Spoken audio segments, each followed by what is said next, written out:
Europe کے جو مورخین ہیں نا، ان میں سے تقریباً سب نے سیرت کو لیا ہی غزوات سے ہے، اور ہم عام مسلمان بھی یہی سمجھتے ہیں جب بھی سیرت کی بات ہو نا تو سمجھتے ہیں بس غزوے کی بات ہوگی اور کچھ نہیں۔ اچھا، غزوات یا جہاد نبی کریم صلی اللہ علیہ وسلم کی سیرت کا ایک بہت بڑا حصہ ضرور ہے، لیکن کل یہ نہیں ہے۔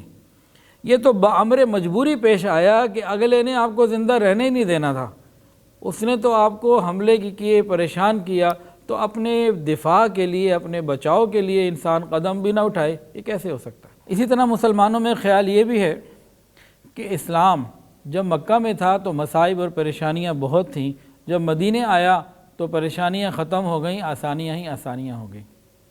مکہ مکرمہ میں جو ایک پریشانیوں کا تسلسل تھا نا، یقیناً وہ بہت بڑا تھا، اس میں کوئی شک نہیں، کوئی دو رائے نہیں، لیکن وہاں کی جو پریشانی تھی وہ ایک ہی طرز کی تھی، اور مکہ مکرمہ میں مسلمان ہو یا غیر مسلم سارے قریشی تھے، ایک قوم تھے، ایک ہی جگہ کے تھے، تو وہاں اور کوئی مسئلہ نہیں تھا۔ کچھ مسلمان ہیں اور کچھ کافر ہیں، تکلیفیں ضرور تھیں لیکن اتنی ہی بات تھی بس۔ لیکن جب نبی علیہ السلام مدینہ طیبہ میں آئے ہیں تو اب خطرات پہلے سے زیادہ بڑھ گئے، تکلیفیں پریشانیاں پہلے سے زیادہ بڑھ گئیں، جن کو کور کرنے کے لیے بہت محنت کی اور بڑا وقت لگا۔ اس طرف ہماری توجہ نہیں ہے۔ وہ کون سے مسائل تھے؟ مدینہ طیبہ نبی علیہ السلام کے آنے سے پہلے ہر طرح کے خطرے سے امن میں تھا، کسی کا کوئی ارادہ نہیں تھا، نہ قریش کا، نہ کسی کا کہ مدینہ پہ حملہ کرے، ورنہ اس سے پہلے ہو جاتا نا، کوئی تو آتا، کوئی بات ہی نہیں تھی۔ مدینہ طیبہ میں جو انصار تھے یہ خود دو قبیلے تھے، اوس اور خزرج۔ منافقین نے ان دونوں میں بھی کئی موقعوں پہ لڑائیاں کرانے کی کوشش کی، ایک یہ مسئلہ۔ پھر انصار اور مہاجرین یہ دونوں الگ، وہاں تو سارے قریشی تھے، یہاں تو یہ الگ آئے ہوئے تھے، ایک یہ معاملہ تھا۔ پھر مدینہ طیبہ میں یہودیوں کے 3 الگ الگ قبیلے تھے جو مستقل مسلمانوں کے لیے درد سر بنے رہے اور سازشیں کرتے رہے۔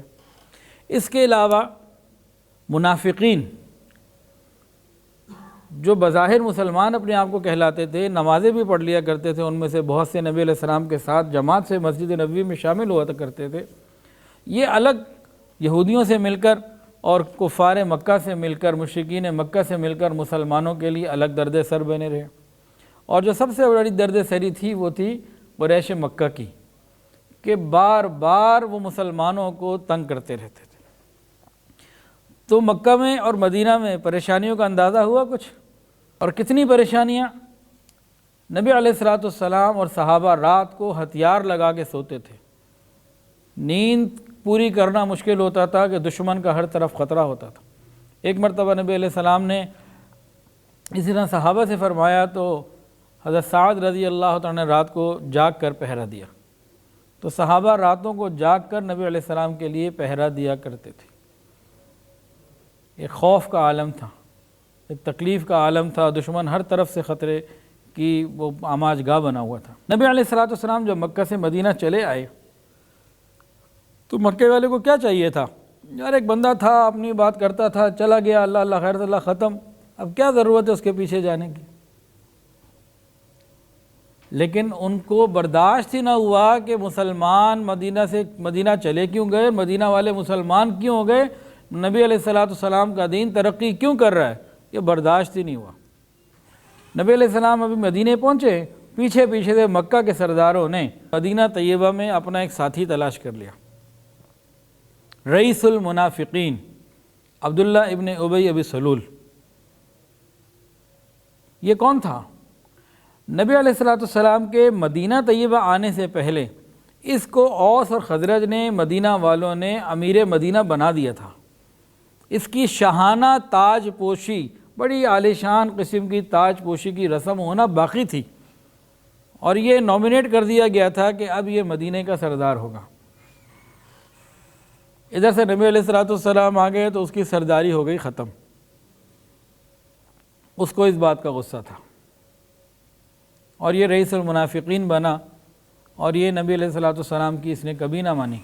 تو اہل مکہ نے اس رئیس المنافقین کو اپنا ہمنامہ بنانے کے لیے نبی علیہ الصلوۃ والسلام پہنچے تو چند ہی دنوں کے بعد، ہجرت کے فوراً چند روز بعد، 2-4 سال نہیں گزرے، فوراً ہی خط لکھا۔ اس خط میں لکھا، اہل مکہ نے رئیس المنافقین کو یہ لکھا، تم نے ہمارے آدمی کو اپنے ہاں پناہ دی ہے، ہم خدا کی قسم کھاتے ہیں یا تو تم لوگ ان کو قتل کر ڈالو یا مدینے سے نکال دو، ورنہ ہم سب لوگ تم پر حملہ کریں گے اور تم کو گرفتار کریں گے اور تمہاری عورتوں سے ہم پھر ان کے اوپر تصرف کریں گے، اپنی مرضی کریں گے۔ اور قریش مکہ منافقین کو بھی شہ دیتے اور یہودیوں کے جو قبیلے تھے ان کے ساتھ بھی رابطے میں رہتے کہ کسی بھی طریقے سے مسلمانوں کو نقصان پہنچایا جائے۔ تو ان لوگوں نے اپنی ریشہ دوانیاں اسی وقت شروع کر دیں۔ قریش مکہ کو اپنی اس پوزیشن کا معلوم تھا کہ ہماری پوزیشن یہاں ہے کیا حجاز کے اندر۔ انہوں نے کیا کیا، نبی علیہ الصلوۃ والسلام چلے گئے، چاہیے تو یہ تھا وہ ختم ہو گئی بات، ٹھیک ہے ہمیں تو کچھ نہیں کہہ رہے نا، وہاں گئے نمازیں پڑھتے تو پڑھنے تو ہمیں کیا کہتے ہیں۔ لیکن قریش مکہ نے کئی کام کیے۔ ایک کام تو یہ کیا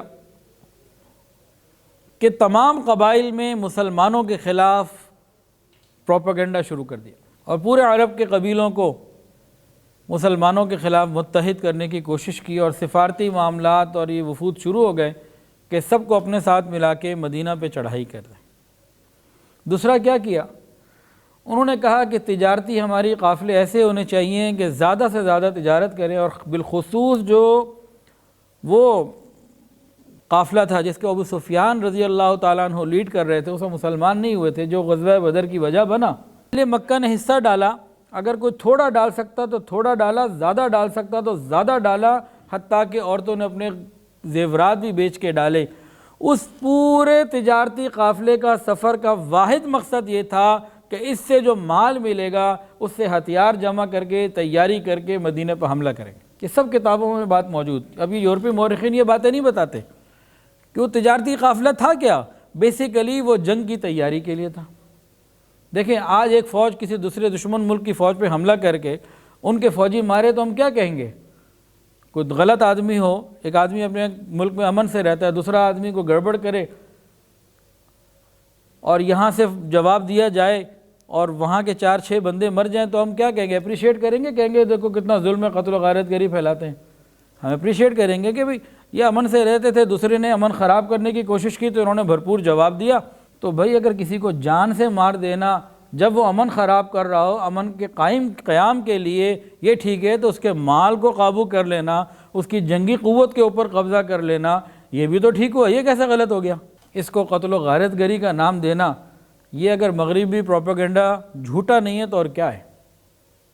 کہتے ہیں نا جی قافلہ لوٹنے گئے تھے، نبی علیہ السلام نے سنی ہوں گی نا آپ نے ایسی باتیں کبھی کہ غارت گری لوٹ مار سکھائی۔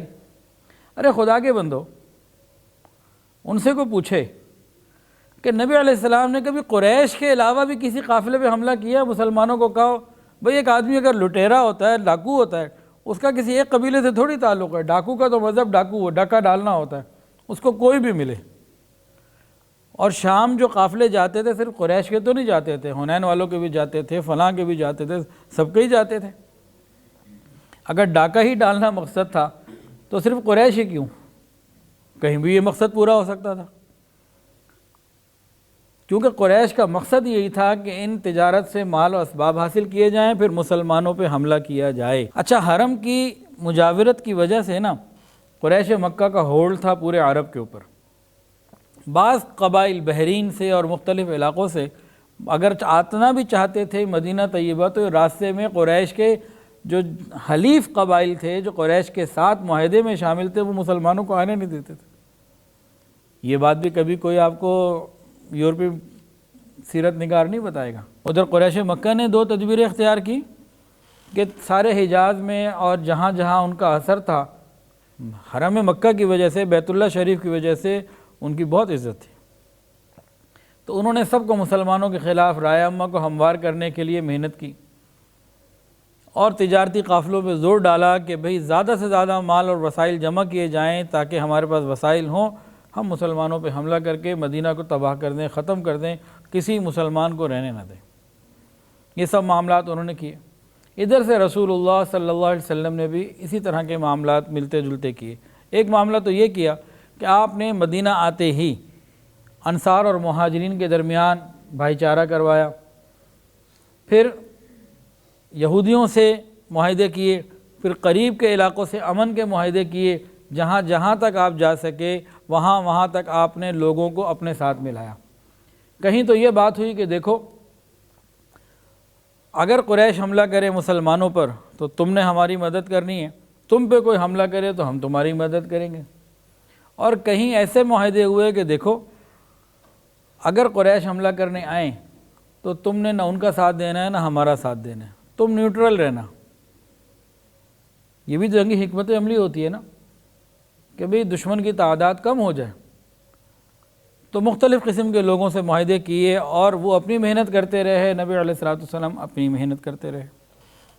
دوسرا کیا تھا، قریش تو جنگی جنون میں مبتلا ہو چکے تھے، وہ تو چاہتے تھے کہ جو کہتے ہیں نا قالوا ربنا اللہ، کہ جو کہتے ہیں ہمارا رب اللہ ہے، ان کو زندہ ہی نہ رہنے دیں۔ تو اس کی ایک بہت بڑی جو ان کی بنیادی قوت تھی وہ تجارت تھی۔ تو حضور پاک صلی اللہ علیہ وسلم نے ان کی اس قوت کو توڑنے کے لیے کیا کیا، جو ان کے تجارتی قافلے تھے ان کو پھر کور کرنا اور ان کو دیکھنا شروع کیا کہ وہ ان کی قوت کی بنیاد تھی۔ دیکھیں ایک آدمی اپنے ملک میں امن سے رہ رہا ہو، اسے پتہ لگے کہ جی فلانا ملک ہمارے امن کو خراب کرنے کے لیے، ہمارے ایمان کو چھیننے کے لیے، ہماری آزادی کو سلب کرنے کے لیے، ہماری جان کا دشمن بنا پھر رہا ہے، تو اور اس کے لیے وہ کاروبار کر رہا ہے، اس کے لیے وہ جناب تجارت کر رہا ہے، تو عقل کا تقاضا کیا ہے؟ کیا یہ امن کا تقاضا ہے کہ ٹھیک ہے وہ سارا کچھ کرتا رہے، جب وہ ساری قوت لے کر ہمارے سر پر آئے گا پھر سوچیں گے اب ہمیں کیا کرنا ہے؟ جب وہ بارڈر پر آ جائے گا حملہ کر دے گا پھر ہم بھی کچھ سوچ لیں گے چلو اسی بھی کچھ کر لئیے۔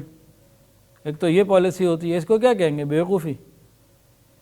اور دوسری کیا ہوتی ہے کہ جب آپ کو معلوم ہو گیا کہ آپ یہاں امن سے رہنا چاہتے ہو، دوسرا آپ کو امن سے رہنے نہیں دینا چاہتا، آپ کو سرے سے ختم کر دینا چاہتا ہے، اور اس کے لیے وہ تجارت کو بڑھا رہا ہے اور اپنی تجارتی منڈیوں کو مضبوط کر رہا ہے، تو اس وقت اگر آپ ان کی تجارت کے اوپر ضرب لگائیں تو یہ اصل میں کیا ہے کہ ان کو اس برے فعل پہ اور اس بری خواہش کو پورا نہ کر دینے کا نام ہے کہ امن باقی رہے، کیونکہ جیسے ہی مال آئے گا تو مال کے غرور میں آ کے پھر وہ آگے بڑھیں گے۔